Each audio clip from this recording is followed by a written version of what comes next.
5 months after we broke up, I ran into Peter in the maternity ward. I was in a baggy maternity dress, my hair a mess. He was in a tailored suit, standing next to his beautiful, polished fiancée. "Peter, do you know her?" the woman asked, tugging on his sleeve. His indifferent gaze passed over me to the man standing behind me, who was holding my prenatal checkup report. "I don't know her," Peter said coldly. He wrapped an arm around his fiancée and walked right past me. Later, my scooter scraped his luxury car on the street. He looked at my pregnant belly with utter disgust. "Where's your husband? Have him call me about the damages." I clutched my bleeding wrist, completely at a loss. I wasn't even married. What husband? My vision had been getting worse and worse since the pregnancy began.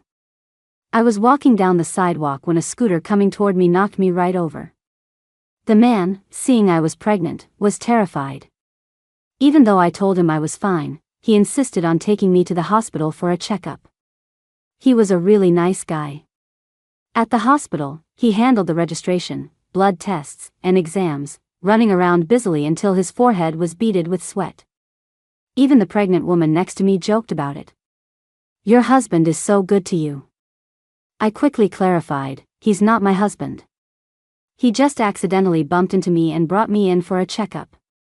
"Where's the baby's father, then?" the woman asked, a little confused. At a time like this, you really need your husband around. It would be a real problem if something serious happened. At the mention of the baby's father, my heart sank. Peter. I hadn't seen him at all since we broke up. We were from 2 different worlds to begin with.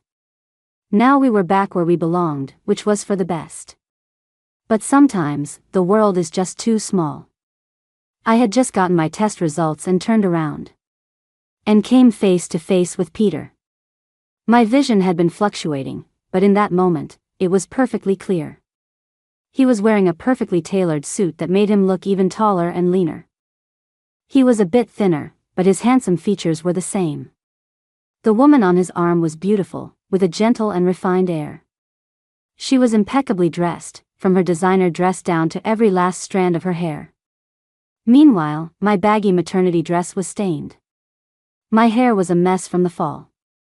I'd seen news reports online about his engagement and alliance with her family. I knew she was Isabel, the daughter of the Smith Corporation's chairman. We were worlds apart from the very beginning.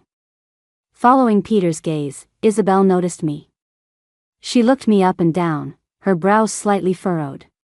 She tugged on Peter's sleeve, her voice soft. "Peter, who's this? Is she someone you know?" I was frozen to the spot, my legs feeling like they were filled with lead. I wanted to open my mouth and greet them casually. To compliment them on what a perfect couple they made. But my throat was so tight with unshed tears that I couldn't make a sound. Peter was also silent. His gaze shifted indifferently to the man behind me. The man who'd knocked me over was currently holding my various reports, trying to add up the costs. I was so mortified I wanted to run and hide. I was terrified he would say something to humiliate me. But Peter just replied in a quiet voice. "I don't know her." Then he put his arm around Isabel's waist and brushed past me. Like a total stranger. No one would have ever guessed. That Peter and I once had a love that burned so bright. We were classmates in high school, we even shared a desk. Peter came from a good family and was incredibly handsome. A lot of girls at school had crushes on him. There were endless love letters and confessions. Peter was sick of it. He hired me to be his fake girlfriend to ward off other girls. The pay was great, and I really needed the money. So, Peter and I hit it off immediately. All I had to do was pretend to go on dates with him after school. He loved the dessert shop near our school. He'd always order 2 small cakes. Just for show. He never ate his, he always gave it to me. He'd just sit beside me and read. Thanks to him, I got a full meal every night. And I had a quiet place to study and do my homework. Our arrangement worked out perfectly.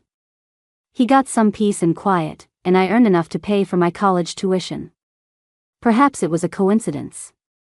We both ended up at the same university. We were in different majors, but our academic buildings weren't far apart. He was still incredibly popular with the girls. And I had a few admirers of my own. When Peter proposed we continue our arrangement, I refused. Because I wanted to experience what a real relationship felt like. I knew my situation. Once I graduated, romance wouldn't be so pure. Your family background, your job, your income, all of it would be part of the equation. When Peter found out why, he still managed to persuade me. He said he could give me the feeling of being in a relationship and I could still get paid. It really was the best of both worlds. So, we struck a deal again. Peter and I started dating like any other college couple. We held hands, went out to eat, and watched movies. At first, it didn't feel like a real relationship. It felt just like when we were pretending in high school. Until Christmas of our sophomore year. My dorm and Peter's dorm held a mixer. We played Truth or Dare. Peter drew a dare, a passionate kiss with a girl in the room. Since everyone thought we were a couple, they all started cheering for us. As Peter leaned in, he whispered in my ear. "Is this okay? If you're not comfortable, I can just take the penalty." His warm breath tickled my ear. A tingling warmth spread through me. Clutching the hem of my shirt, I nervously nodded. The moment his soft lips met mine, my heart skipped a beat. The cheers around us faded in and out. Peter cupped the back of my head, gently pulling me closer. His tongue lightly parted my lips.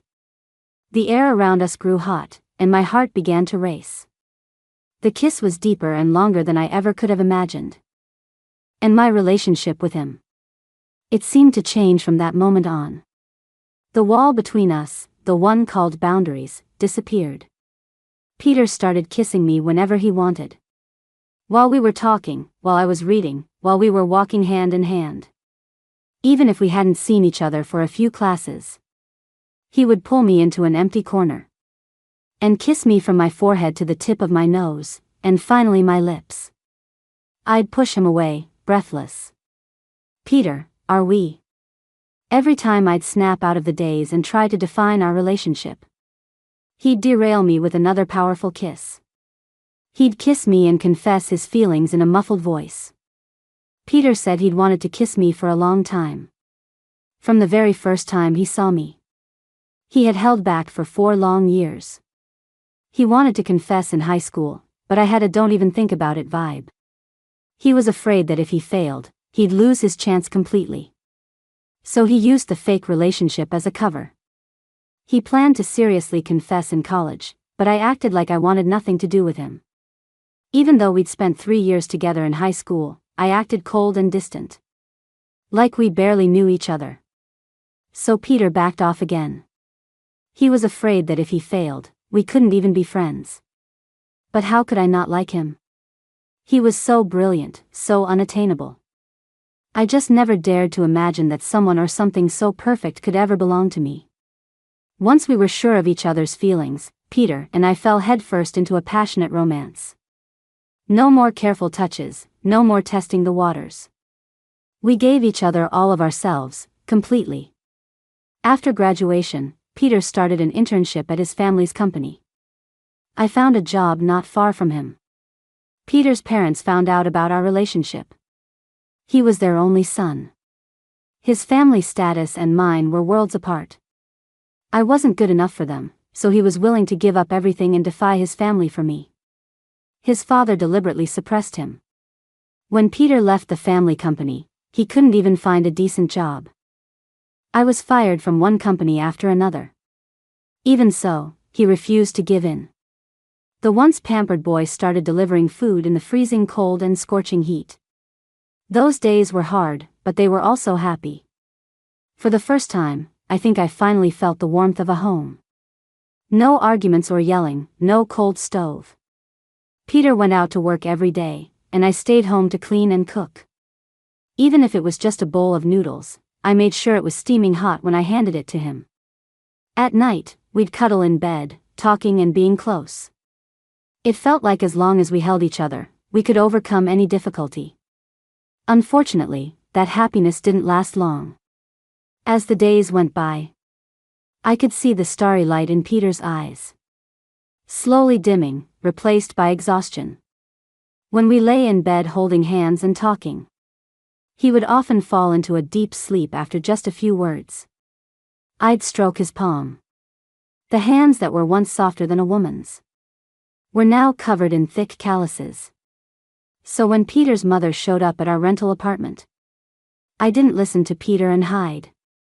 In our humble home, I found some tea leaf fragments and brewed her a cup. They were the cheap tea leaves Peter used to stay awake. Peter's mother showed no sign of disgust. She took the tea and said a warm, gentle thank you. Although she was a wealthy woman, she wasn't the arrogant stereotype from TV dramas. Instead, she was graceful and dignified, and her words were soft and persuasive. She said, "Gina, you're a good girl. This tiny room. You've kept it so clean and cozy. I can see that you and Peter are truly in love. If it were up to me, I would absolutely let you be together." She paused, sighing softly. Although Peter is my only son, his father has who knows how many illegitimate children out there. The moment his father gives up on him, he will truly fall from being a golden boy to being mud that anyone can step on. As a mother, I've seen Peter's love for you. But what about you, Gina? Do you really love him? His mother's words filled me with shame. They made me realize how selfish I had been. The February weather was still chilly. Sitting in an unheated room wearing a thick coat, I was still sweating. I had thought love could conquer all. But I discovered that my love was just dragging a bright moon down into the mud. I decided to let go. To return the moon to the night sky. I moved out, blocked him on everything, and went into hiding. But Peter still found me. He asked me with red-rimmed eyes why I had given up. I shot back, "Without the Shaw family, what can you give me if I'm with you? A rich life? A promising future?" I looked at him, stunned into silence, my tone flat. "Peter, I don't want to pretend anymore. I thought if I could get you, I could change my destiny, climb the social ladder. I never thought it would be this hard. Peter, let me go. I want to find a man with a better background than mine and get married while I'm still young and have my looks. Have kids early, live a good life." I watched the light in Peter's eyes slowly fade. He spoke, his voice hoarse. "You were with me for the Shaw family's money?" I sneered, "What else? If you didn't have money, we never would have even started. You know that better than anyone, don't you? Only rich people can afford to be romantics. For someone from my background, just surviving takes everything I have. How could you ever expect me to have a sincere heart?" Even though I had said the most humiliating things possible, Peter still approached me, humbled, his large hand gripping my wrist. "Gina, just give me a little more time. Even without the Shaw family's money, I can give you a good life." I resisted the urge to look at his hurt and dejected expression. I shook off his hand and continued to mock him. "I don't want to wait anymore. When there's no money, even love feels pathetic. When you hold me, all I can smell is sweat. In that rental with paper-thin walls, I'm too embarrassed to even make a sound. Peter, how about this? You go back to being your family's golden boy. Accept the arranged marriage with a woman from a family that matches yours. If you really like me that much, I can be your mistress. You'd have money and love. Isn't that better?" In that instant, all the color drained from Peter's face. "Gina, you make me sick." He trembled as he pulled the plain silver band from his finger and threw it on the ground. "I hope you find the life you're looking for." As Peter's car drove away, I sank to the ground. I picked up the silver ring, now covered in dirt, and whispered through my tears, "And I wish you a brilliant future, too." I found out I was pregnant about 2 weeks after we broke up. My period had always been irregular, but not having it for 2 months was definitely unusual. A trip to the hospital confirmed I was 7 weeks pregnant. I couldn't bring myself to terminate the pregnancy. It wasn't just because of Peter. I have plenty of relatives in this world. But no one who truly loves me. There are many kinds of love in this world. But only a child's love for their parent is the most selfless and pure. It's an instinct that doesn't keep score. For that selfish reason, I kept the baby. In the early stages of my pregnancy, I could move around easily, and there were plenty of simple part-time jobs I could do. I don't have many material desires, so while taking care of myself, I could also save some money. Around the 4th month, my vision suddenly declined. Sometimes my sight would be so blurry that I couldn't even move around freely. The doctor said it was due to pregnancy hormones and that it might get worse. It might return to normal after giving birth, or it might not, requiring surgery. So I wanted to save as much money as possible before the delivery. After leaving the hospital, the man who had bumped into me slipped me $1,000 before he left. He said, "You're so young, pregnant, and with no one to look after you. It's pitiful. You should be more careful when you walk from now on." I thanked him and took the money. When you're in a tough spot, you can't afford to let pride get in the way of money. After that day, life went on as usual. When my vision was good, I'd go out and do part-time work. When it was bad, I'd take on some writing jobs from home. Maybe our story wasn't over yet. Within just 10 days, Peter and I met again. My scooter scraped his Maybach. I was making a right turn on my scooter when my vision suddenly gave out. This time, I could barely see anything. I fell, scooter and all. From the sound of it, the scooter's handlebar had scraped the car door. Luckily, I braced myself with my hands as I fell. My stomach was fine, but my wrist was scraped and stinging badly. I knew the injury wasn't minor. Warm liquid was steadily seeping out. I didn't know I had hit Peter's car. I didn't have time to deal with my wound, so I just gripped it tightly with my other hand. I didn't even know where he was, just bowing and apologizing repeatedly in the direction of a blurry figure. Until Peter spoke, "Where's your husband?" Hearing his voice, I froze, my whole body stiff. I never imagined that every time I saw Peter after our breakup, I'd be in a more pathetic state than the last. My husband? I figured he thought the man who knocked me over the other day was my husband. That was fine. Better to just let the mistake stand. He's busy, at work. Peter laughed, a sound laced with fury. After 3 years together, I knew this was a prelude to him losing his temper. Work? He's working that hard? And he still can't make enough money? He lets you go out and hand out flyers while you're pregnant? The flyers in my scooter basket must have scattered, and Peter must have seen them. Call him now. Tell him to get over here and talk to me about the damages. He was right.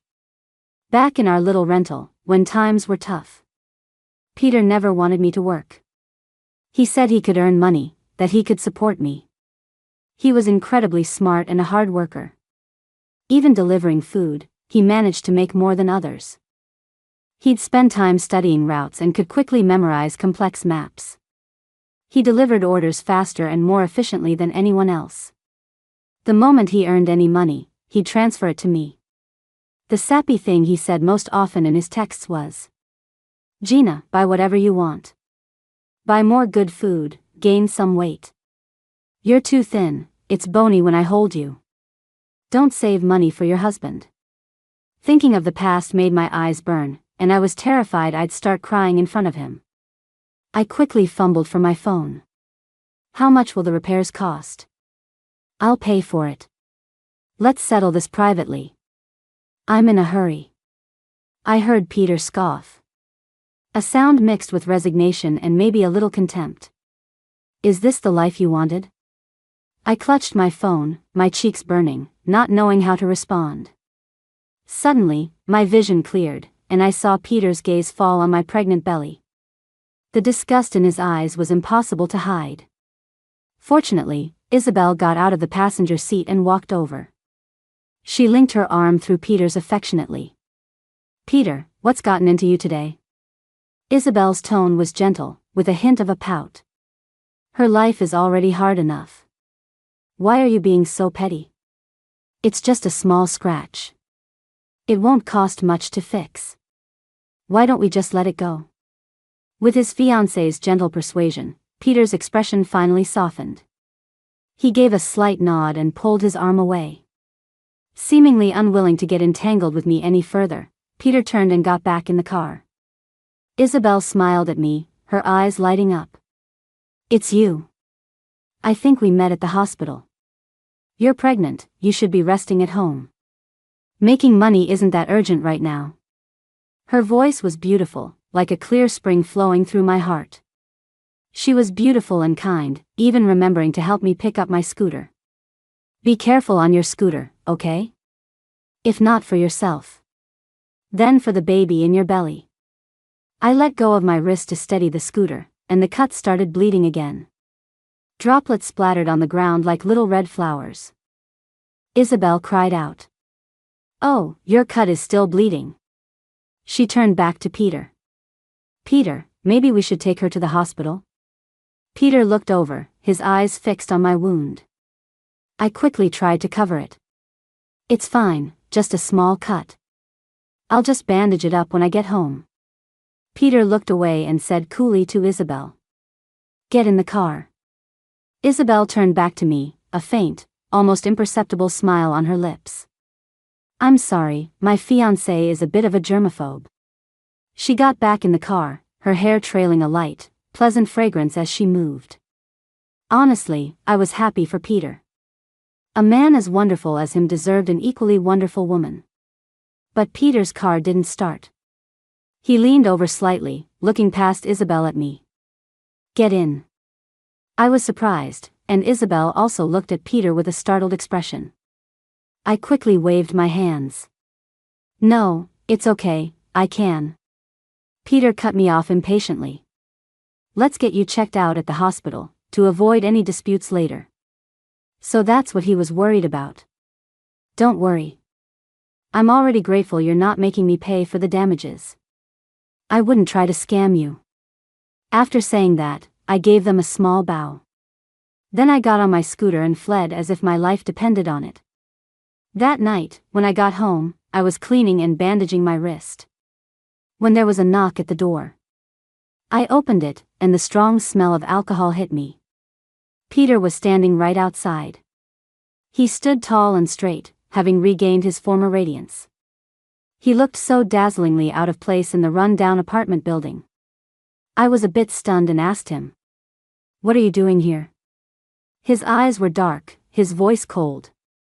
"I'm not here for you. I'm here to see your husband."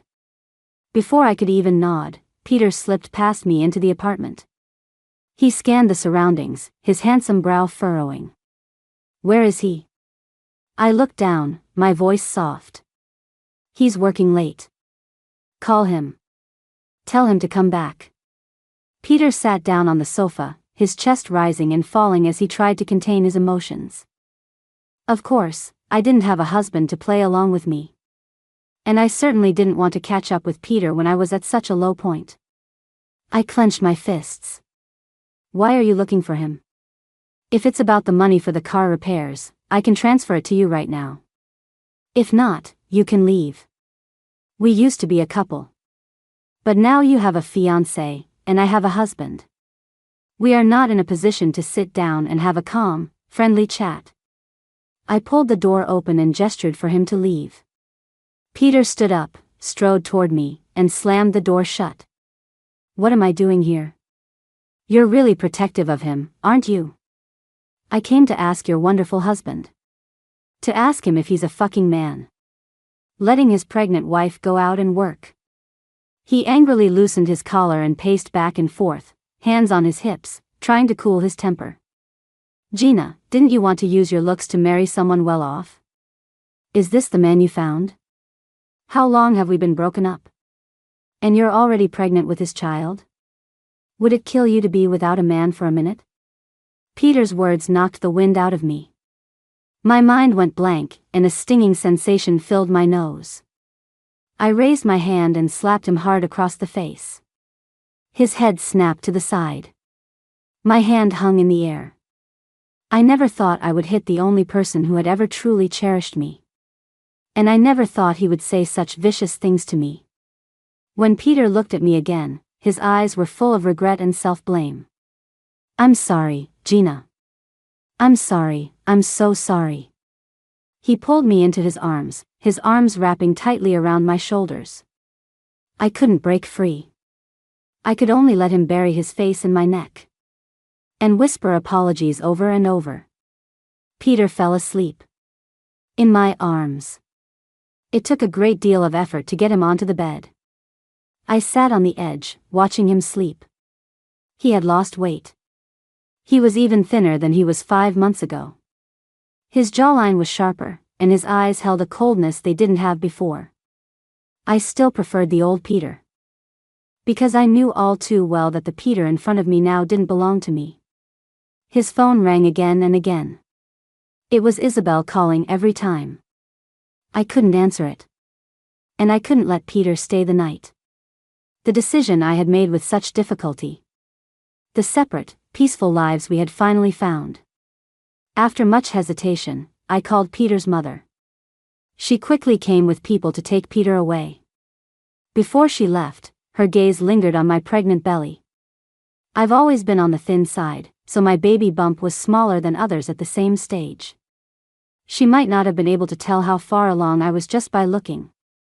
After a long moment, she just made some small talk with me.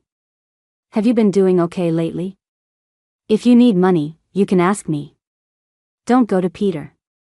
I replied, "Don't worry, I won't contact him."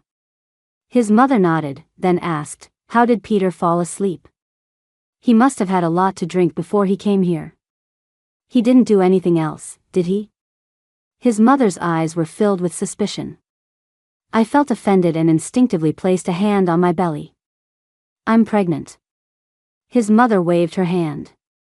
"Don't get me wrong. Peter. She paused for a moment. "He hasn't been sleeping well lately. I was just asking." His mother patted my shoulder, her tone polite yet distant. "You did the right thing. But if there's a next time, I suggest you don't open the door for Peter. That Smith girl, Isabel. She's not very big-hearted and tends to be suspicious. She doesn't have a forgiving nature." After she finished, her gaze fell on my belly again. "Take good care of yourself." After Peter's mother left that night, I dreamed of Peter again. The only difference was that it wasn't just the two of us in the dream anymore. Isabel was there, too. As Peter and I were playfully fooling around in that little rental apartment, Isabel pushed the door open. She was crying her eyes out, asking Peter why he would betray her. She accused me of interfering in her relationship with Peter. Called me a cheap homewrecker. I woke up from the dream drenched in a cold sweat. Homewrecker, the other woman, those humiliating labels were a constant in my childhood. My mother was the other woman. She always complained that fate had given her a beautiful face, but not a good family background. So, not long after I was born, she had an affair with a small business owner. When his wife came to our door, I was only 3 years old. I cried my heart out watching the wife tear at my mother's clothes and hair, spitting on her, calling her a homewrecker, a vixen. My father found out about her shameful affair, but he couldn't bring himself to divorce her. He was addicted to her beauty, but also disgusted that she had cheated on him. His insults were worse than anyone else's. Slut, whore, I heard those words almost every day. They were entangled in their own love-hate drama. And for me, their daughter, they felt neither guilt nor love. Perhaps because of my unusual family background, I've always been emotionally stable. I'm indifferent to most things and can't seem to get interested in anything. Only Peter's appearance caused a ripple in my calm, uneventful life. He was different from all the other boys in our class. He never looked me up and down, eyeing my early developing body. Nor did he sidle up to me with a smirk and ask if my mom was a mistress. He always smelled fresh and pleasant. When our eyes met, he would have a faint smile on his face, neither invasive nor distant. Leaning against the headboard for a long time, I thought, I should move. My lease wasn't up, so I probably wouldn't get my security deposit back. The landlady was a bit disappointed. She tried to persuade me to stay. I've taken a real liking to you. And you keep the place so neat and clean. How about this, I'll lower your rent a little, and you can stay. I thought about it but still refused. I knew Peter. Now that he knew where I lived, he would be back. I didn't want him to know I was still single. And I definitely didn't want him to know that the baby I was carrying was his. Otherwise, history would just repeat itself. A few days later, I had most of my things packed. Isabel showed up at my door. She was wearing a moon-white long dress, her long hair in soft curls. She still spoke in a gentle and polite manner. "Miss Gina, may I have a word with you?" The door closed, leaving just the two of us in the small room. She saw the bags and boxes on the floor and looked at me with a smile. "Miss Gina, are you planning on moving?" I nodded. She let out a small scoff. "You should know. If Peter wants to find you, he can find you no matter where you move. If you really want to make him give up, then get married." I looked up in shock as she walked over to the sofa and sat down on her own. She handed me a file folder.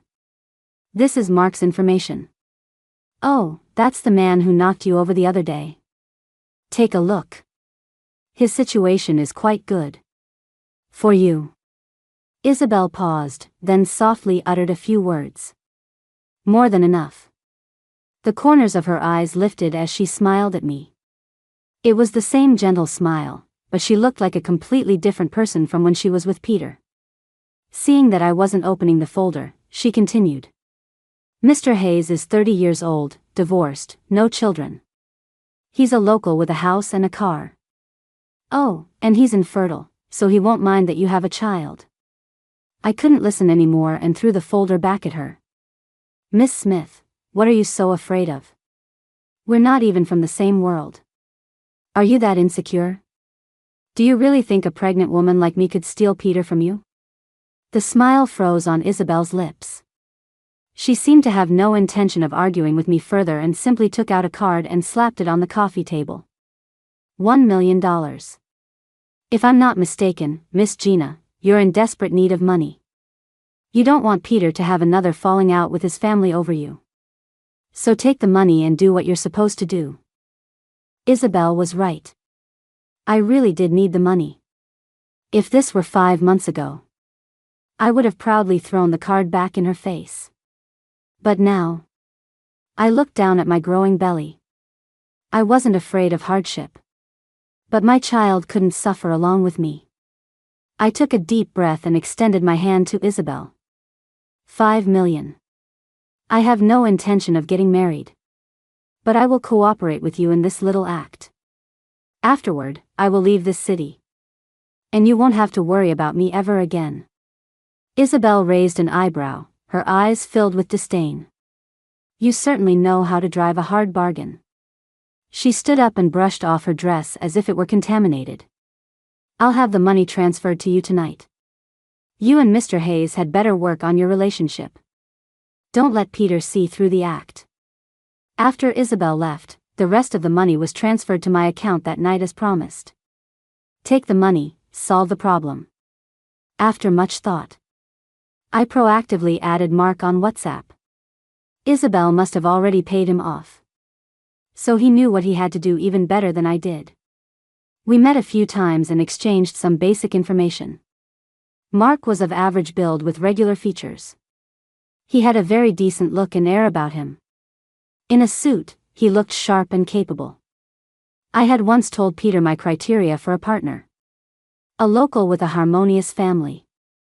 Good character and decent looks were enough. It seemed to match Mark quite well. That was probably why Peter had mistaken him for my husband. A few days later, Mark and I went to Peter's company. After we explained our purpose, the receptionist made a call. A secretary led us to a meeting room. Peter was very busy now. We waited for over half an hour before he showed up. Mark nervously stood up. Peter was on a call and just waved for him to sit down. He hung up the phone and sat on the sofa across from us, crossing his long legs. "What is it?" Peter glanced at me, his expression flat, showing no emotion. "Mr. Shaw, I'm very sorry to bother you." Mark nodded at Peter and placed a neat stack of bills on the coffee table. He recited his lines as planned. "I heard from my wife. That's when I found out she accidentally scraped." Peter's brow furrowed almost imperceptibly. He didn't have the patience to listen to Mark finish. He waved his hand to interrupt. "My assistant will contact you about the car repairs. If there's nothing else, you can leave." Peter didn't look at us again and stood up to walk toward the door. His attitude was so cold that I felt hiring Mark to act was a bit redundant. But Mark insisted on finishing the performance. "My wife told me you used to be together. Mr. Shaw, we're very happy now. We may not be wealthy, but Gina and I are very content. So, Mr. Shaw, I hope you won't disturb our lives anymore." Peter stopped in his tracks and turned to look at us. His face was calm, serene. He said, "I admit, I had some unresolved feelings. But now that I see Gina has the life she wanted, I wish her all the best." He looked at me and gave a slight nod and a small smile. A smile that held the kind of peace that comes after weathering a great storm. It was as if his drunken outburst that night had just been a dream. A weight lifted from my chest, but my heart plummeted at the same time. After Peter left, Mark was a bit puzzled. "Mr. Shaw seems very rational. Did Miss Smith really need to go to such lengths?" I took a breath and found my voice. "It's a high society marriage. It's normal to be cautious. I'll still have to trouble you to finish the act and take me home." Mark chuckled and nodded. "Of course. In for a penny, in for a pound." Leaving the meeting room, I told Mark to wait for me downstairs. I went to the restroom myself. The further along in my pregnancy, the more frequently I needed to go. After I was done, my vision blurred again. I think I was starting to figure out a pattern. My vision was affected not only by pregnancy hormones but also by my emotional state. Fortunately, I was slowly getting used to it and was no longer as panicked as before. I followed the wall, feeling my way out of the restroom. I heard footsteps approaching. I held out my hand and spoke up to ask for help. "Hello, my vision isn't very good. Could you please help me get downstairs?" As the blurry figure drew closer, a familiar scent enveloped me. I froze, not knowing what to do. I felt like fate was playing a cruel joke on me, making my last encounter with Peter just as pathetic as the others. "What's wrong with your eyes?" Peter asked, his voice trembling slightly. I tried my best to suppress my emotions and keep my voice steady. "It's the pregnancy hormones. My vision comes and goes. It should get better after I give birth. It's okay, I can get down on my own." I was about to pull my hand back, but Peter's large hand held it firmly. "I'll take you." Peter said nothing more. He held my hand, his pace deliberately slow. The familiar warmth flowed between us, and all my senses were amplified. His breath, so close, and his equally rapid heartbeat. It felt as if we both understood that this would be the last path we would ever walk together. So, by a silent, mutual agreement, neither of us spoke again. He walked me downstairs. To Mark's side. He didn't let go immediately. He squeezed my hand tightly and said his goodbye. "Gina, live a good life. Take good care of yourself." I nodded, and before the tears could well up, I pulled my hand away. Life returned to a state of calm. No one bothered me anymore. I had traded a love that was carved into my soul for a life free of worry. It seemed like a fair deal. Though in the dead of night, I would still think of Peter. I'd think of those happy days in our little rental apartment. But life has to go on.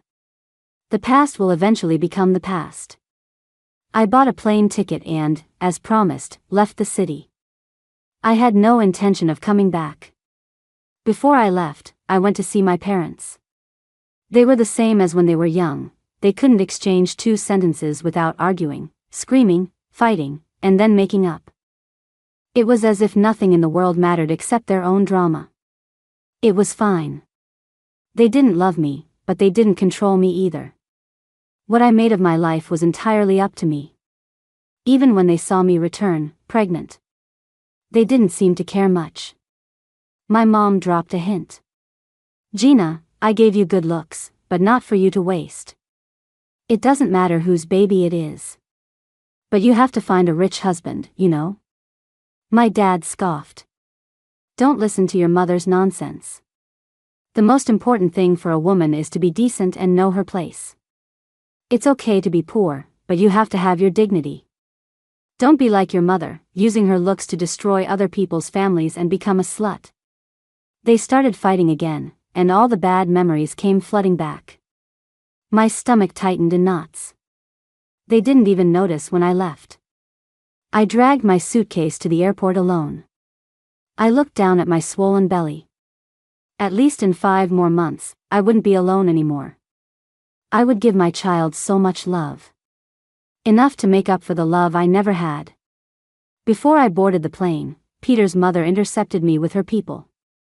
She said that Peter and Isabel were getting married soon. At such a critical juncture, she didn't want any mishaps. She already knew the baby I was carrying was Peter's. So it was even more important that Peter not find out. She wanted to send me abroad and said I could return after everything had settled down.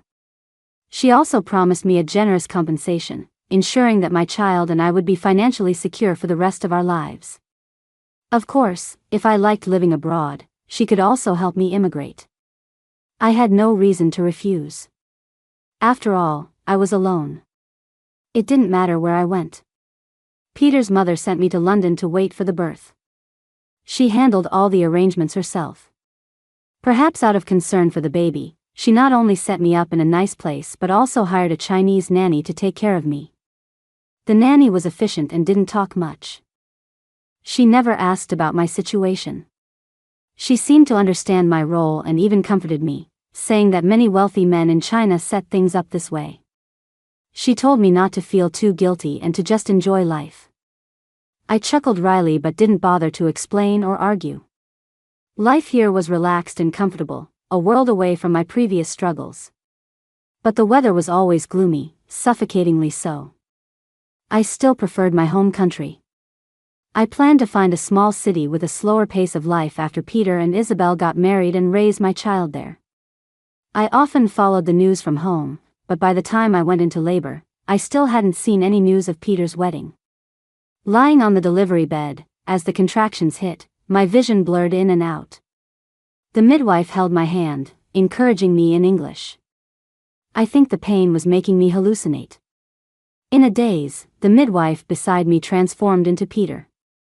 He leaned down, his eyes filled with tenderness as he looked at me. He said, "Gina, stay strong. We're about to have our baby." As the baby's loud cries filled the delivery room, my vision went completely dark. When I came to, Peter was gone. I knew it had been a hallucination. The midwife placed a tiny bundle in my arms. "I'm so happy for you." A wrinkled, pink little thing, not pretty at all, but my eyes welled up with tears. This was my and Peter's child. I had a girl. I named her Annie. There was no deep meaning behind it, I just hoped she would have a smooth and healthy life. The nanny took great care of me during my recovery. My vision finally returned to normal. Everything was heading in a better direction. On the afternoon of my daughter's 100-day celebration, I was holding her and sunbathing in the backyard. Peter suddenly appeared before me. Just like in my hallucination, his eyes were full of warmth, and he smiled as he looked at me. He reached out and hugged me. He said, "Let me hold our daughter." Before I could react, he skillfully and naturally took Annie from my arms. Peter looked down at the pink, well-behaved baby in his arms, a smile playing on his lips. "Annie has my eyes. But she has your mouth, so small." I stood to the side, a lump in my throat, my emotions churning. But I couldn't help but ask. "How did you know I was here? And your fiancé?" Isabel? Peter frowned and handed Annie to the nanny. He pulled me into his arms and bit my lip playfully. Do you really have to spoil the mood right now? I accomplished what I needed to. So my collaboration with her naturally ended. Collaboration? What collaboration? I asked, confused. Peter raised an eyebrow. Just like your collaboration with Mark. He suddenly remembered something and grumbled. But that kid went a little too far, calling you wife over and over. I haven't even called you that yet. I learned from Peter that his engagement to Isabel was a mutually beneficial business arrangement from the very beginning. Peter needed his father to let his guard down so he could promote his own people within the company and prepare to take control. And what Isabel wanted was simple: 2% of the company's shares after Peter became the controlling shareholder. It was supposed to be a win-win, but Isabel got greedy. But that was also what made Peter suspicious. He had her investigated and saw everything she had done. Then he secretly arranged for his mother to send me abroad so he could focus on dealing with the company's old guard and his father's illegitimate children. Now that he had full control of the company, Peter had nothing left to hide. His life, his marriage, he could finally make his own decisions. I asked him, if you hadn't run into me at the hospital, if that car accident hadn't happened, would we have just missed each other forever? Peter denied it. He told me very seriously that even on the day we broke up, even though he had believed my hurtful words, in his heart, he had never given up on our relationship. He was even certain that I would never love anyone but him. He wanted to become powerful as quickly as possible and then come find me. But he never expected that when we met again, I would already be pregnant. And the man behind me fit the description of the partner I had described to him countless times. That's why he lost his composure and said things he didn't mean. It was only after he got drunk that he mustered the courage to knock on my door. And it was from that night that he began to suspect my husband and marriage might be fake. Fortunately, fate was on our side. We didn't miss our chance. Peter and I returned to the country with Annie. We didn't have a wedding, we just got our marriage license. But I knew the security he gave me was far more reliable than any grand ceremony. Peter's mother adored Annie, saying she made up for the regret of not having a daughter. As for Peter's father, I never met him. I only heard from Peter that after retiring, he moved to Florida to enjoy his golden years. Isabel, on the other hand, I occasionally ran into at parties. She married a man from a family of equal standing. She was still as polished and beautiful as ever, but there was always a hint of weariness in her eyes. Her husband was always surrounded by young, ambitious women. And she constantly had to spend her energy and money to get rid of them. When Peter found out that she had used the same tactics on me, he was annoyed, calling her vicious. I patted his arm to calm him down. How was that vicious? It was $5 million. She was a total saint. Peter grumbled, tackling me onto the bed. Am I only worth $5 million to you? How about $100 million? Want it? You're taking it whether you want it or not.